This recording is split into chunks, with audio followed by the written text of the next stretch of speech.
cerita. Zaman dulu ada seorang raja, dia ingin, entah kenapa dia punya satu lukisan di kamar tidurnya yang menggambarkan damai, sehingga pada saat dia melihat lukisan itu, dia bisa merasakan damai itu di hatinya. Jadi pergilah dia dan dia suruh semua pelukis-pelukis yang ternama yang ada di kerajaannya untuk melukis buat dia. Dan dia mulai melihat lukisan-lukisan mereka. Mungkin lukisan yang pertama bisa dikasih unjuk. Oke.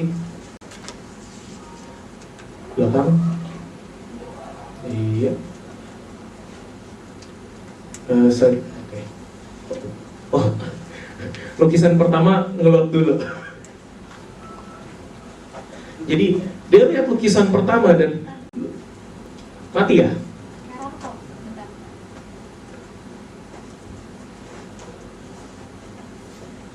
Ya untung di depan, jadi kita bisa tunggu sebentar, nggak apa-apa. Nggak enak soalnya kalau saya kasih bocorannya kan, mendingan sekali dilihat dulu kan.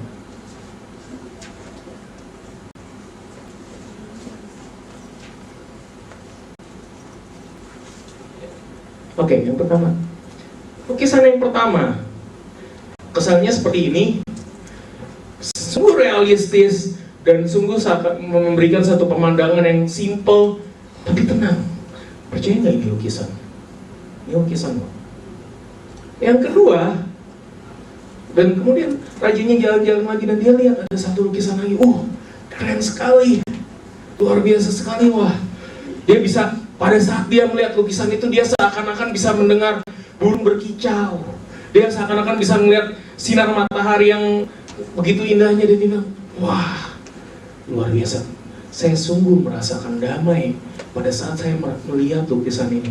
Tapi pada saat dia masuk, pada saat dia jalan-jalan, ada satu lukisan yang sangat menyita perhatiannya dan membuat dia kesal, membuat dia marah. Itu adalah lukisan, mana lukisannya? Ngeheng lagi. Ya, lukisannya lagi dilukis sebentar, kalau udah selesai dikasih unjuk. Nah, sambil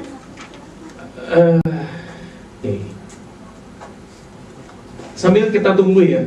Lukisan ini nggak seperti lukisan yang lain. Kalau ada orang-orang yang memberikan lukisan di mana seperti tadi, alam yang begitu tenang, simple, atau kadang-kadang mungkin ada yang memberi lukisan sunset pada matahari terbenam di pantai yang indah, atau lukisan yang tadi kita lihat ada pemandangan yang begitu tenang sampai pada saat kita melihat seakan-akan kita bisa mendengar bunyi burung berkicau. Lukisan ini, lukisan yang ketiga yang pada saat dia melihat, dia merasa kesal. Kenapa? Lukisan itu tidak seperti lukisan yang lain yang digambar dengan warna-warna terang, warna-warna cerah. Lukisan ini digambar dengan warna kelam. Lukisan ini menggambarkan tentang di satu tebing di pinggir laut ada satu badai yang menerpa. Badai itu begitu keras, langitnya kelam, langitnya hitam, nggak ada damai-damainya kelihatannya. Terus ada kilat, sambar-nyambar. Benar-benar sampai raja ini pun kesel. Kenapa ya? Kenapa ya gambar ini nggak keluar-keluar? Raja ini udah mulai kesel nih. Nggak apa-apa. Dan raja ini udah mulai kesel. Dia bukan mulai, maksudnya raja ini kesel pada saat dia lihat lukisan ini. Berani-beraninya ada orang yang udah tahu loh.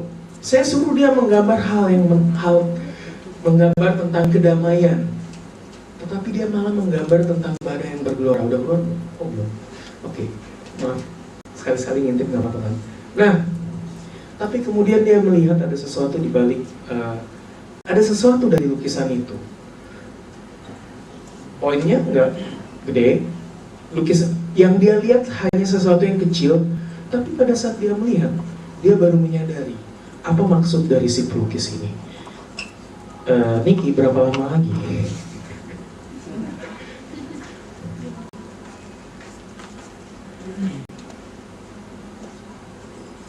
Oke, sudah?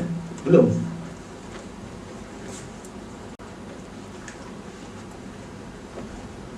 Satu lagi. Nah, ini lukisannya. Lu bisa lihat damai nggak di sini? Sekali lagi, langitnya kelam. Kalau dimatiin lampu sini mungkin kelihatan kalau itu tuh gelap benar. Itu tebing, menggambarkan yang keras. Air di mana-mana, badai kita bisa melihat ada anginnya. Tapi kemudian raja itu menyadari, dia melihat ada sesuatu dari lukisan ini yang membuat dia menyadari, oh ini maksudnya. Saudara udah lihat belum? Belum ya? Saya tunjukin. Dia melihat ada sesuatu di sini. Lihat. Saya kasih zoomnya. Di tengah badai, di tengah angin yang ribut, tiupan angin yang kenceng, di situ ada satu tempat, ada satu lubang di tebing itu. Di dalamnya ada burung yang tenang di dalam situ.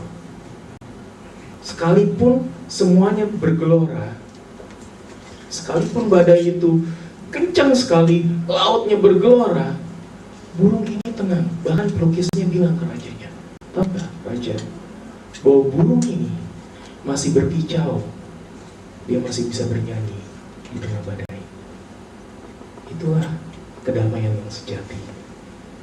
Kedamaian yang sejati bukan pada saat kita ada di landscape yang indah-indah. Kita lagi di Bandung, oh damai loh. Oh ya, tapi kedamaian sejati pada saat badai itu bergelora, pada saat masalah, pada saat badai kehidupan kita sedang asik-asiknya bertiup mendera kita masih bisa tenang dan masih ada nyanyian yang keluar dari hati kita. Dan itu judul dari khotbah hari ini, Singing in the Storm. Now, permasalahannya di khotbah ini tuh lebih gampang daripada dilakuin biasanya. Kita susah untuk yang namanya buat kita bisa bernyanyi di tengah-tengah badai. Susah buat kita untuk kita bisa bernyanyi di tengah-tengah masalah. Pertanyaannya ialah, kenapa kita tidak bisa bernyanyi di tengah-tengah badai? Kenapa kita tidak bisa bernyanyi di tengah-tengah badai? Dan ada satu hal yang saya perhatiin yang membuat kita tidak bisa bernyanyi pada saat kita berada di tengah badai. Yang pertama, itu karena kita adalah orang-orang yang suka mencari kesenangan, bukan kedamaian. Ngerti, saudara? Sadar nggak? Kalau kita mulai bosan, apa yang kita cari? Kesenangan. Ada waktu luang sedikit, bahkan kalaupun waktu kita sebenarnya nggak luang-luang banget, kita luangkan untuk apa? Pleasure, kesenangan, mencari kesenangan.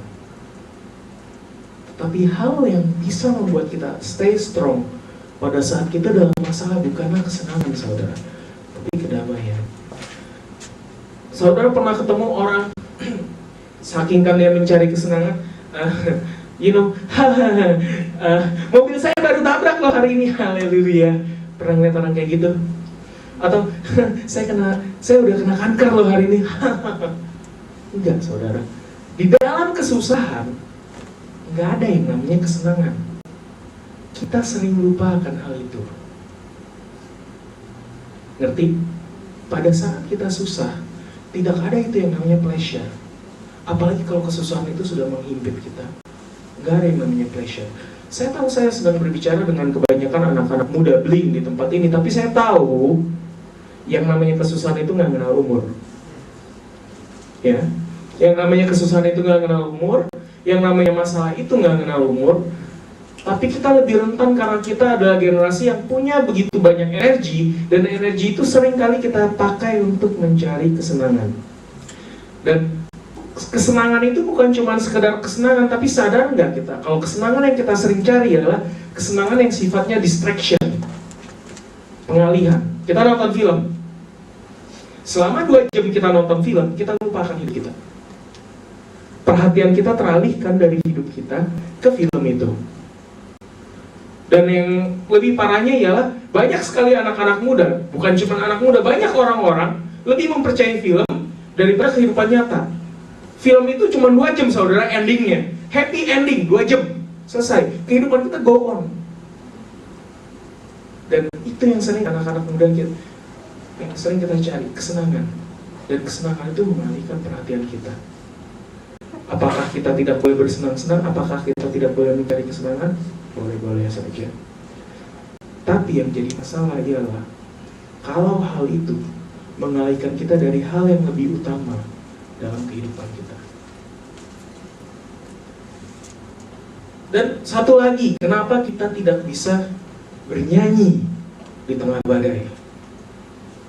Dan ini mungkin menyinggung beberapa orang, ini menyinggung saya.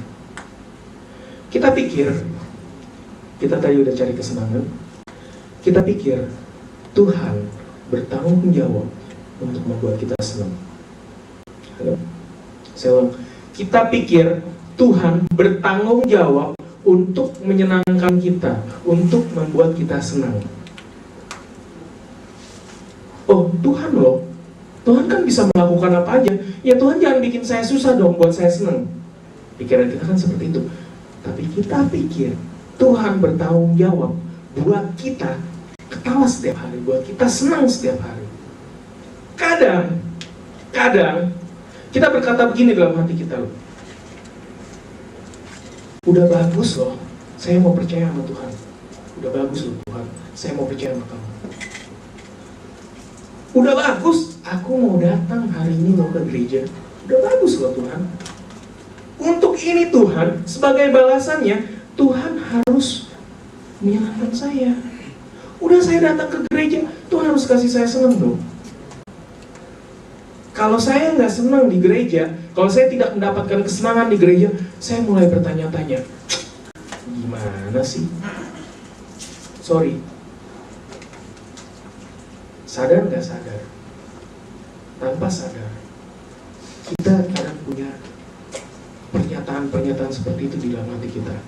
Ada yang tidak, saya percaya ada yang enggak. Tapi kadang-kadang dari kita ada yang punya pernyataan seperti itu. Ada seseorang yang lumayan terkenal, apalagi di Amerika, namanya Joni Eareckson Tada. Kalau ada yang pernah dengar namanya Joni Eareckson Tada. Tahun 70-an, dia masih baru tamat SMA. Dia berenang, dia terjun ke dalam air. Dia nggak tahu kalau air itu dangkal. Dia terjun benar-benar, dia terjun gaya loncat indah loh. Dia terjun benar-benar full, kepala 180 berapa tuh? 90 derajat ya. Kepala 90 derajat ke bawah, benar-benar lurus. Dan dia langsung menghantam karang di bawah. Lehernya patah. Dan dia punya dia cuma bisa menggerakkan sampai ke pundaknya, sisanya ke bawah udah lumpuh. Pada saat dia diangkat sama adiknya, dia heran, kok itu tangan dia melihat tangannya itu di pundak adiknya, tapi dia nggak berasa, sampai dia pikir tangannya udah copot. Dan selama 2 tahun setelah itu, dokter bilang bahwa tulang lehernya patah dan dia sudah tidak bisa lagi bergerak.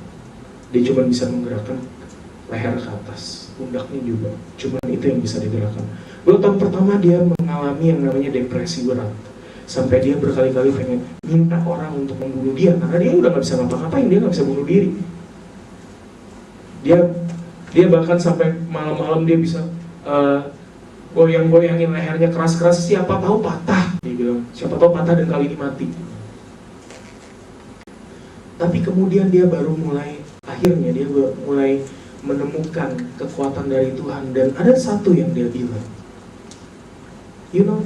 sebelum kejadian ini, dia bilang, Tuhan itu saya taruh di saku belakang. Sebelum kejadian ini Tuhan saya taruh di saku belakang.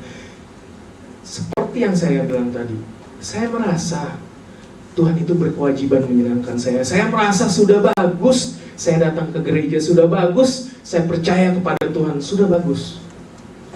Dan sekali lagi dia merasa adalah kewajiban Tuhan untuk menyenangkan dia. Ini orang Amerika loh, yang di rumahnya itu nggak ada pembantu. yang segala kerjain sendiri. Apalagi kita ya. Cuma itu pemikiran saya. Nah, dan kita pikir, sering kita pikir begini, semakin baik seseorang, kenapa kita tidak bisa bernyanyi di tengah badai? Karena kita berpikir semakin baik seseorang, semakin Tuhan harus melindungi dia. Betul? Benar enggak? Kita pikir gitu enggak? Karena apa? Karena kita akan bertanya-tanya, kalau pada saat ada orang baik, yang kita tahu dia orang yang baik, dia selalu pergi ke gereja, dia selalu melayani dengan sepenuh hati, dia sangat rendah hati, dia selalu membantu orang, tiba-tiba dia kena penyakit, dia kena masalah, dia kena penyakit yang tidak bisa disembuhkan. Pasti pertanyaan kita, Tuhan, kenapa ya ini bisa terjadi pada dia, padahal dia baik? Betul? Selalu itu pertanyaan kita. Kenapa? Karena kita pikir Tuhan berkewajiban untuk melindungi orang baik. Semakin seorang itu baik, Tuhan punya kewajiban untuk melindungi dia. Mari kita buka di Ayub 1 ayat 1 sampai 12. Ada seorang laki-laki di tanah Uz bernama Ayub. Saleh, jujur. Ia takut akan Allah dan menjauhi kejahatan. Dia punya 7 anak laki-laki dan 3 anak perempuan. 1 lagi jadi kesebelasan. Dia punya 7.000 ekor kambing domba, 3.000 ekor unta, 500 pasang lembu, 500. Banyak banget deh pokoknya. Budak-budaknya banyak. Orang itu adalah yang terkaya dari semua orang di sebelah timur. Oke, lanjut. Anak-anaknya yang lelaki biasanya mengadakan pesta di rumah mereka masing-masing menurut giliran, dan mereka mengundang 3 saudara perempuannya untuk makan dan minum bersama-sama mereka. Setiap kali apabila hari-hari pesta telah berlalu, Ayub memanggil mereka dan menguduskan mereka. Besoknya pagi-pagi langsung Ayub bangun lalu mempersembahkan korban bakaran sebanyak jumlah mereka sekali, berarti ada 10. Sebab pikirnya, mungkin anak-anakku sudah berbuat dosa dan telah mengutuki Allah di dalam hati. Jadi dia terus-menerus menguduskan anaknya, dia terus-menerus memprotek anaknya dengan doa. Pada suatu hari, datanglah anak-anak Allah menghadap Tuhan, dan di antara mereka datanglah juga iblis. Jadi kemungkinan besar ini adalah masa sebelum iblis jatuh. Maka bertanyalah Tuhan kepada iblis, dari manakah engkau? Lalu jawab iblis kepada Tuhan, dari perjalanan mengelilingi dan menjelajah bumi. Lalu bertanyalah Tuhan kepada iblis, apakah engkau memperhatikan hambaku Ayub? Sebab tiada seorang pun di bumi seperti dia, yang demikian saleh dan jujur, yang takut akan Allah dan menjauhi kejahatan.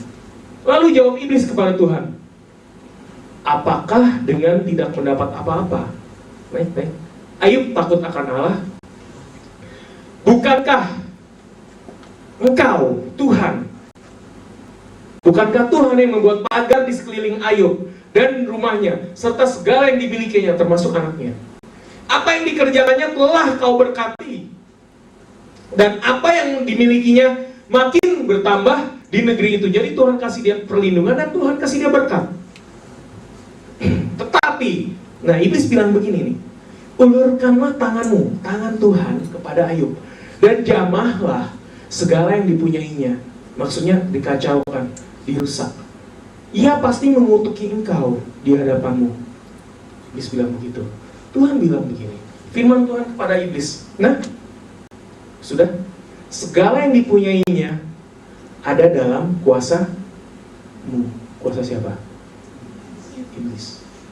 Hanya janganlah engkau mengulurkan tanganmu terhadap dirinya. Kemudian pergilah iblis dari hadapan Tuhan. 1. Kita tahu dari ayat 1 sampai 12.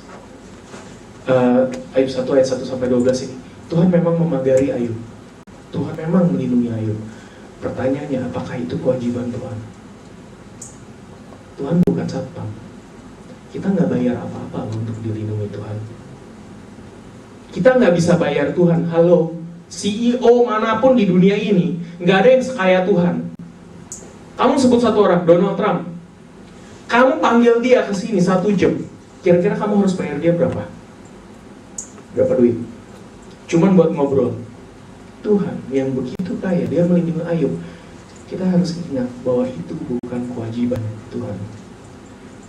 Dan yang kedua, pada kita baca tadi di ayat 11 dan 12, di 11, iblis bilang apa? Tuhan, coba lu jamah si Ayub. Tuhan lo yang jamah. Iblis menantang Tuhan untuk menyakiti Ayub. Apakah Tuhan melakukannya? Apakah Tuhan menjamah Ayub? Tidak. Tuhan tidak mau menyakiti Ayub. Yang dia lakukan ialah dia mengangkat perlindungannya dari Ayub. Betul? Dia mengangkat perlindungannya dari Ayub supaya si iblis terserah iblis mau ngapain kepada Ayub.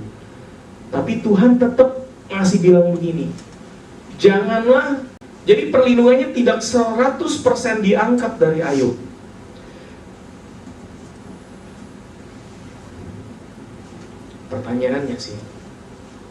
Pertanyaannya nih, sebelum kita menyalahkan Tuhan, kenapa dia mengangkat perlindungannya dari Ayub? Sekali lagi, Tuhan nggak punya kewajiban untuk melindungi, oke? Tapi Tuhan mau melindungi. Dan ketika ditantang oleh si iblis, dia mengangkat sebagian dari perlindungannya dari Ayub. Sebelum kita mulai menyalahkan Tuhan, kita boleh pikir begini, kalau dari awal Tuhan nggak melindungi Ayub, saat itu Ayub kira-kira di mana? Apakah dia akan menjadi orang yang kaya? Kalau dia tidak mendapatkan perlindungan dan berkat dari Tuhan, apakah dia tetap akan punya ribuan kambing domba, ribuan ternak, ribuan budak? Apakah dia akan kaya? Kita sering lupa itu. Kita cuma bisa terima dan kita pikir itu punya kita. Kita lupa siapa yang kasih. Permasalahannya itu di situ, dalam arti yang ada di pikiran kita seringkali, Pak. Ini yang ada di pikiran saya setiap kali dulu saya baca Ayub, saya bertanya kepada Tuhan, Tuhan, kok seenak itu ya? Well, satu jawaban dari ayat ini, yang ada di hati Tuhan ialah dia tidak pernah ingin menyakiti Ayub. Kita tahu kisah Ayub sampai akhir bahwa ada rencana Tuhan di balik semua itu. Saya kasih tahu ya, Tuhan tidak pernah menghendaki Ayub menderita. Enggak. Siapa yang menghendaki Ayub menderita? Iblis. Dan kita harus belajar pada saat kita berada dalam masalah, pada saat kita berada di dalam badai itu, kita harus belajar mengerti siapa yang menghendaki kita menderita dan siapa yang tidak menghendaki kita menderita. Dan kenapa Tuhan yang begitu mengasihi Ayub, Tuhan yang begitu mengasihi kita, kenapa Dia mengizinkan itu semua terjadi? Supaya kita belajar. Oke. Kita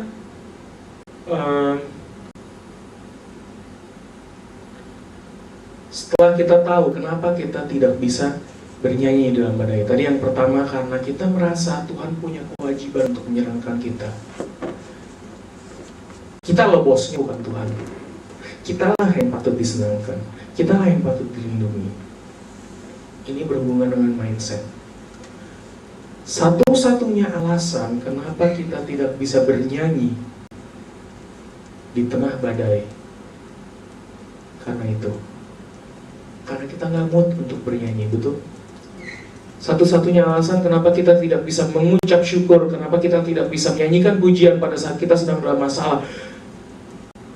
Saya nggak mood deh, Tuhan saya lagi banyak masalah Tuhan. You tahu lah, you yang kasih semua ini kepada saya kok Tuhan. Kita nggak mood. Dan itu dia, kita pikir Tuhan itu satuan kita. Kadang-kadang kita marah pada Tuhan, bukan kadang-kadang. 110% pada saat saya sedang dalam masalah, pasti saya marah-marah ke Tuhan. Pengakuan jujur saya, setiap kali saya dalam masalah besar, saya marah kepada Tuhan. Saya komplain kepada Tuhan. Apakah saya berhak untuk itu? Enggak.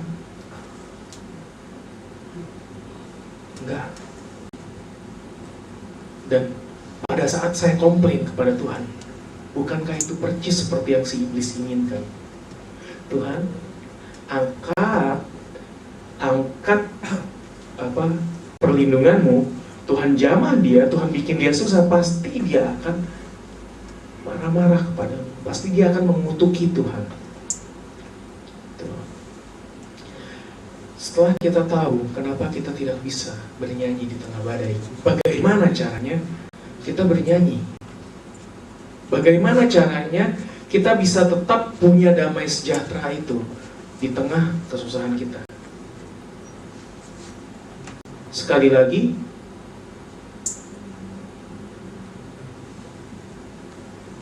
kalau tadi kita tidak bisa bernyanyi karena pemikiran kita yang salah, kita harus berpikir, kita harus tahu who's the boss. Pertama kali saya dalam masalah, pertama kali saya tanya kepada Tuhan. Masalah saya nggak terlalu gede lah ya. Saya nggak tahu kalau di sini ada yang udah pernah lebih susah dari saya.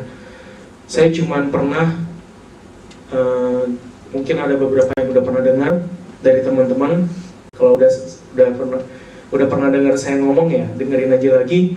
Saya cuma pernah berada di dalam satu posisi di mana saya ditaruh di satu tempat. Saya harus ngeran tempat itu, tapi saya nggak boleh ngapa-ngapain. Satu pabrik, saya ditaruh, Gary, kamu urus, kamu nggak boleh pergi. Saya ditaruh di situ, tapi saya nggak boleh bikin apapun yang bisa menghasilkan uang untuk pabrik itu. Pabrik itu cuma keluar liability 5 juta sebulan. Bayar listriknya doang. Listrik bukan karena dipakai, abodemen. Listriknya itu 5 juta sebulan. Setiap bulan selama 2 tahun. Saya ditaruh di tanah, di pabrik, saya bingung. Saya boleh sewain tempat nggak? Enggak. Saya boleh begini nggak? Enggak. Saya boleh begitu nggak? Enggak. Terus gimana saya bayar listriknya? Ya kamu carilah duitnya. 5 juta setahun, sebulan. Sampai pada satu titik di mana buat makan, saya lagi makan nih, saya udah berdoa kepada Tuhan, Tuhan, ini siang Tuhan, saya dapat makan siang Tuhan, terima kasih Tuhan. Ntar sore saya gimana makannya Tuhan? Gimana caranya? Saya udah gak ada duit lagi, ini duit terakhir. You know, siang itu saya udah mikir, kayaknya mati nih saya besok. Ntar malam gak bakal makan nih. Lusa kayak kalau nggak besok pasti lusa nih saya mati. 2 tahun saya sampai sekarang. Itu 2 tahun itu 12 tahun yang lalu. Itu saya alamin. Sampai sekarang saya masih bisa berdiri loh di sini. Loh. Dan di tengah-tengah itu saya datang kepada Tuhan, saya tanya kepada Tuhan, Tuhan ini gimana Tuhan?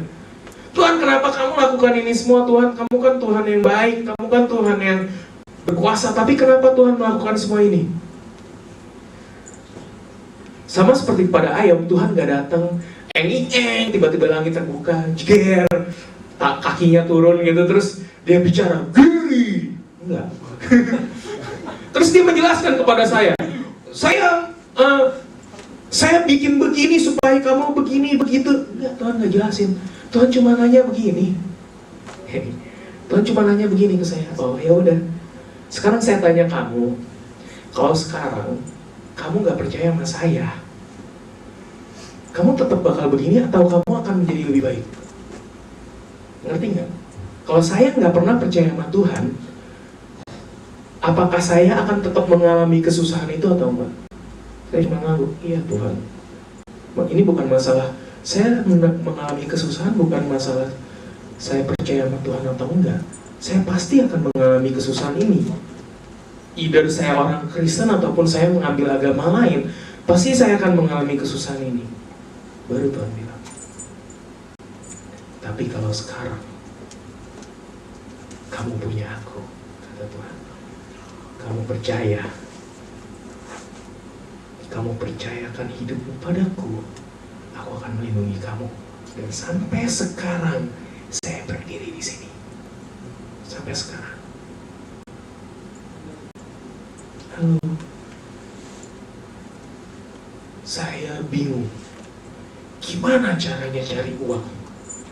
Lalu akhirnya saya nggak mau tahu, dilarang untuk menyewakan tempat, saya sewain di depan.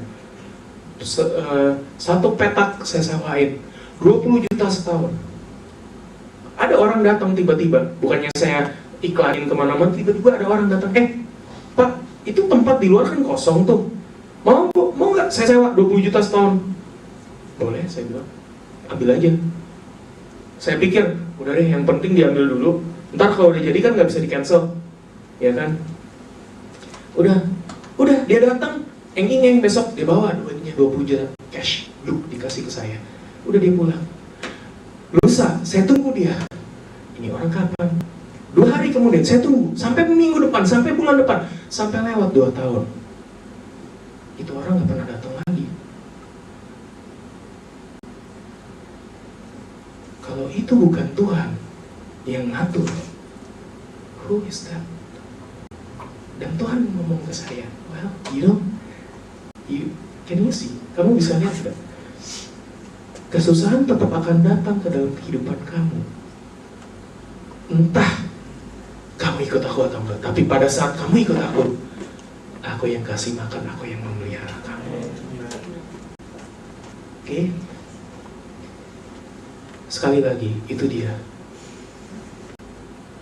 Kita, yang namanya badai, itu peristiwa alam.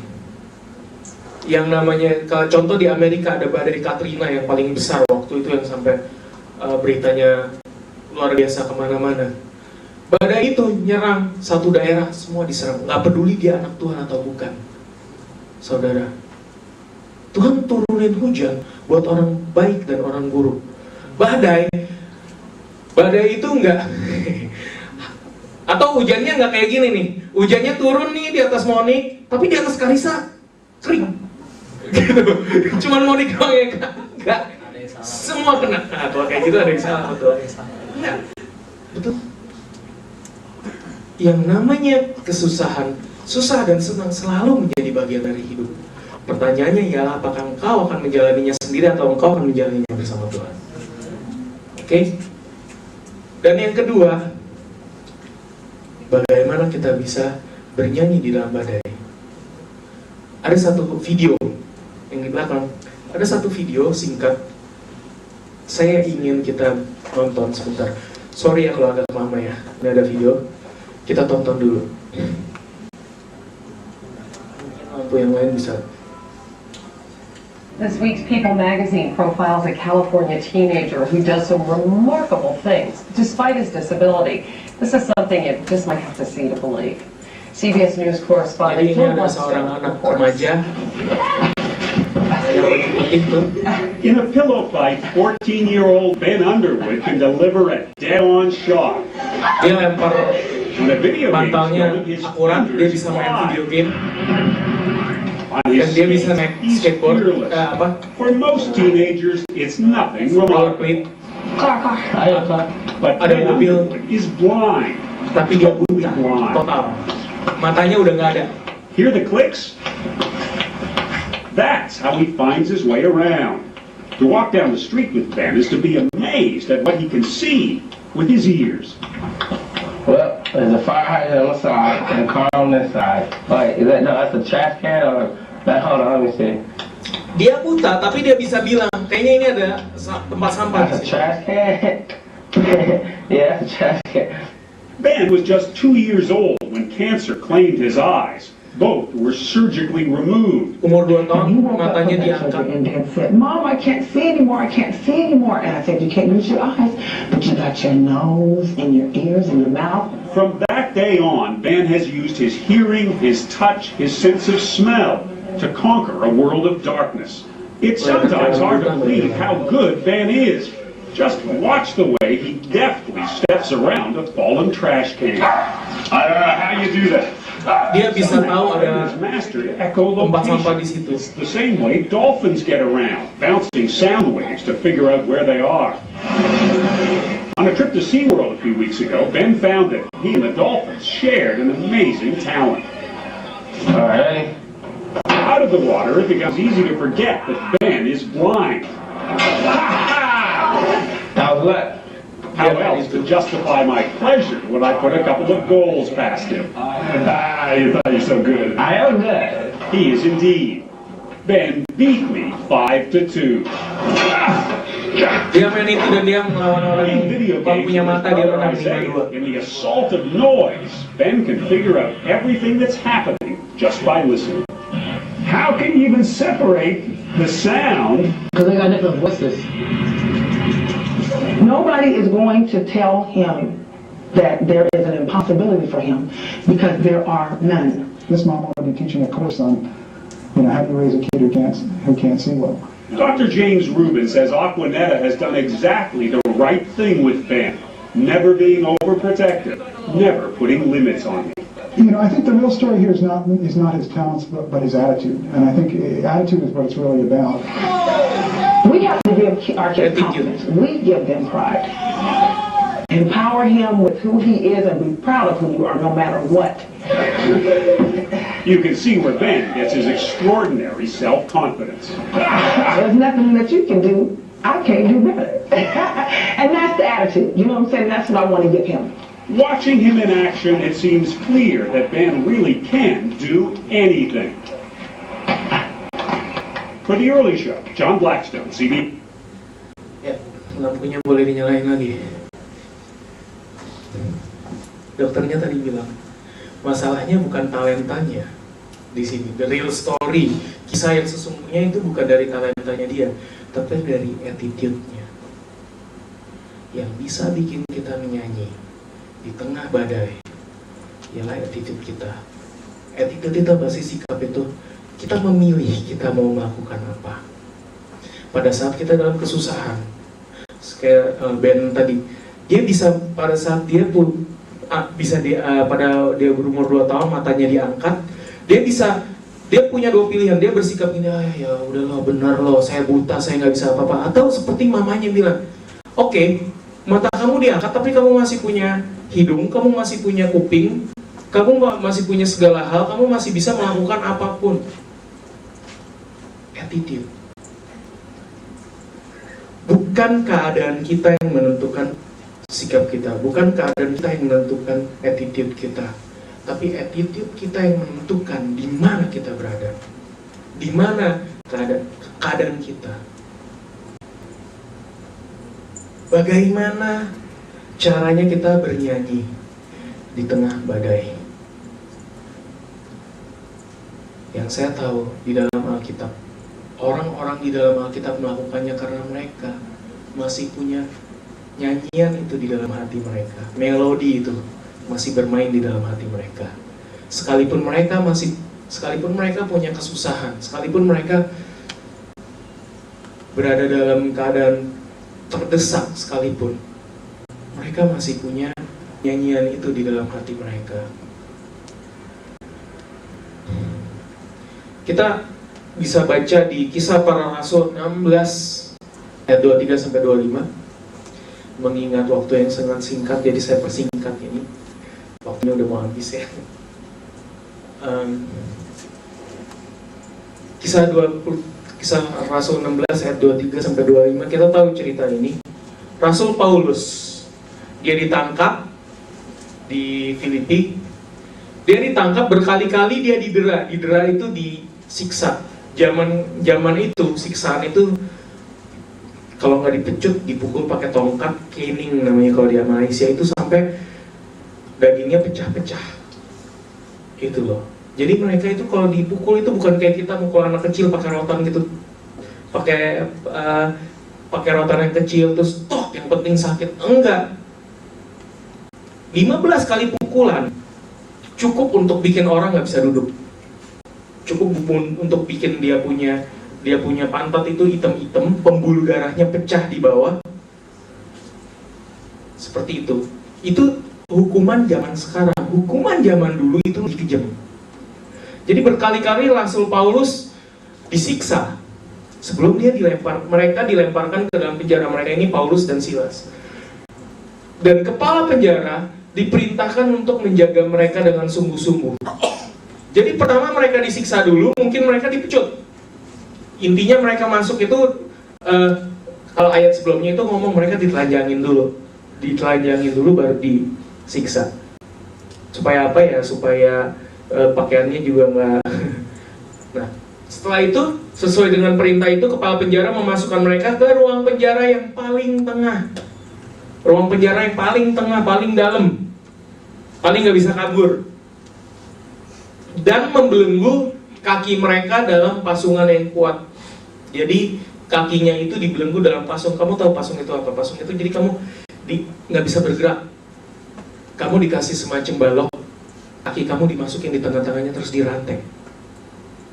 Begitu juga dengan belenggu itu juga biasanya dipasungkan juga. Kalau kamu pernah nonton film Cina, kan ada orang tuh yang kayak pakai papan gitu, balok tangan dan kaki. Nah itu pasung. Tetapi kira-kira tengah malam, Paulus dan Silas berdoa dan menyanyikan puji-pujian kepada Allah. Dan orang hukuman lain mendengarkan mereka. Sekali lagi, ini masalah attitude. Mereka bisa memilih, aduh Tuhan gimana sih gue udah melayani Tuhan. Mereka kan lagi mengabarkan Injil ya. Tuhan, aku gak bikin kesalahan loh, aku gak bikin dosa loh, aku lagi mengabarkan Injil. Tapi kok ini yang gue terima? Tapi mereka gak melakukan itu. Mereka dibilang selesai semuanya. Begitu malam, begitu hari beranjak menjadi malam, mereka menyanyi. Mereka menyanyikan puji-pujian kepada Tuhan. Kita buka lagi di Mazmur 108 ayat 1 dan 2. Ini Daud. Sekali lagi, saya sudah mau selesai. Saya sudah melihat ada yang mulai. Nah, nyanyian Mazmur Daud 108 ayat 1 sampai 3. Hatiku siap ya Allah, hatiku siap. Aku mau menyanyi, aku mau bermazmur. Bangunlah hai jiwaku, bangunlah hai gambus dan kecapi. Aku mau membangunkan fajar. Ini nyanyian ini dinyanyikan, bahkan ada lagunya hatiku siap ya Allah, hatiku siap. Itu nadanya nada girang, nadanya nada cepat, nada girang. Kalau kita baca lagi yang tadi, hatiku siap ya, hatiku siap ya Allah, aku mau menyanyi, aku mau bermazmur. Daud menyiapkan hatinya dulu. Dia bilang dia mau bernyanyi, dia mau bermazmur. Dia bilang bangunlah hai jiwaku, bangunlah hai gambus dan kecapi, aku mau membangunkan fajar. Sungguh satu lagu yang puitis. Tapi Mazmur 108 ini bukan aslinya. Aslinya itu ada di Mazmur 57. Tolong buka di Mazmur 57. Mazmur 57, baca atasnya. Menurut lagu, jangan memusnahkan. Miktam dari Daud. Ketika ia lari daripada Saul ke dalam gua. Kamu tahu ceritanya dia lari dari Saul ke dalam gua? Saul di depan guanya mau membunuh Daud, Daud di dalam. Sampai akhirnya Saulnya juga masuk ke dalam gua, betul? Dan Saulnya tidur di dalam gua itu. Dan Daud lebih di dalam lagi. Kalau Saul mencari gua itu, dia menemukan Daud, pasti dibunuh. Daud bukan cuma dalam kesesakan, jiwanya dalam bahaya. Dia itu udah dikit lagi mati. Dan di situ justru dia bilang apa? Pertama dia bilang, kasihanilah aku ya Allah. Kemudian dia bilang, aku berseru kepada yang maha tinggi, kepada Allah yang menyelesaikannya kepadaku. Baru di ayat 7, baru dia bilang tentang musuh-musuhnya dan sebagainya. Baru di ayat 8, masih dalam pengejaran Saul. Kamu kalau ngebayangin Saul itu, mungkin kalau kamu ngebayangin ada anjing yang gede banget yang siap ngebunuh kamu, yang siap ngegigit kamu, itu dekatnya segini. Nah itu dekatnya Saul sama Daud tuh seperti itu. Di tengah masalah itu, di tengah kondisi di mana dia dikejar-kejar dan hampir dibunuh, dia menyanyikan ini. Hatiku siap ya Allah, hatiku siap. Tuhan, aku udah tenang. Engkaulah damaiku, aku udah tenang. Hatiku sudah tenang, hatiku sudah siap, apapun yang terjadi aku siap. Sekarang aku mau menyanyi, aku mau bermazmur. Bangunlah hai jiwaku. You know what? Nggak penting mood kamu tuh seperti apa. Kita tidak mengikuti mood kita. Kita yang build the mood. Itulah yang Daud lakukan. Bangun jiwaku. Kamu mungkin down, kamu mungkin khawatir, kamu mungkin, aduh di depan ada Saul, ada orang mau bunuh aku. Tapi bangun jiwaku. Bangunlah, hai gambus dan kecapi. Dia membangunkan spiritnya dan dia membangunkan alat-alatnya, resource yang dia punya. Kalau kita lagi down, percaya, perhatiin deh. Kalau kamu adalah seorang pelukis dan kamu lagi down, pasti tanpa sadar kamu akan taruh kuasmu. Kalau kamu seorang pemain musik, pemain gitar mungkin, dan kamu lagi down, mood kamu lagi down, pasti kamu taruh gitar kamu. Tapi Daud enggak, dia bilang bangun. Dia bangkitkan moodnya dan dia angkat resource-nya. Bangunlah hai gambus dan kecapi, aku mau membangun fajar. Ini dia intinya. Ini inti dari attitude Daud. Dia bilang dia mau membangunkan fajar, berarti waktu itu masih malam. Waktu itu masih gelap. Waktu itu segalanya gelap, segalanya kelam, segalanya nggak kelihatan, segalanya nggak jelas. Tapi Daud bilang apa? Hey, oke, sekarang masih malam. Gua bangunin tuh matahari. Attitude. Kita lihat tadi yang kita baca di Kisah Para Rasul 16 ayat 25 itu. Apa yang terjadi setelah Rasul Paulus bernyanyi? Terjadi gempa bumi yang luar biasa. Sendi-sendi penjara itu gemetar. Semua belenggu mereka lepas. Dan engsel penjara pun, pintu penjara pun lepas. Keadaan tidak menentukan attitude kamu. Attitude kamu yang menentukan gimana kamu berada. Oke. Satu lagi. Terakhir. Ini udah selesai.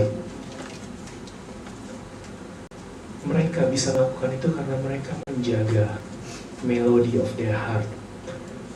Mereka menjaga selalu ada puji-pujian yang tulus keluar dari dalam hati mereka kepada Tuhan. Pertanyaan yang gak usah jauh-jauh. Kita bisa melihat begini, pada saat kita masuk ke ruangan ini, apakah kita butuh waktu untuk nyetel, untuk ngedenger musik sampai akhirnya mood kita naik, baru kita bisa memuji Tuhan? Hello, kalau di kondisi yang kondusif saja kalian masih butuh waktu untuk membangun mood, untuk bisa memuji Tuhan. Bagaimana kalau kondisinya nggak kondusif? Bagaimana kalau kalian dalam masalah? Bagaimana kalau kalian dalam kesusahan? Oke.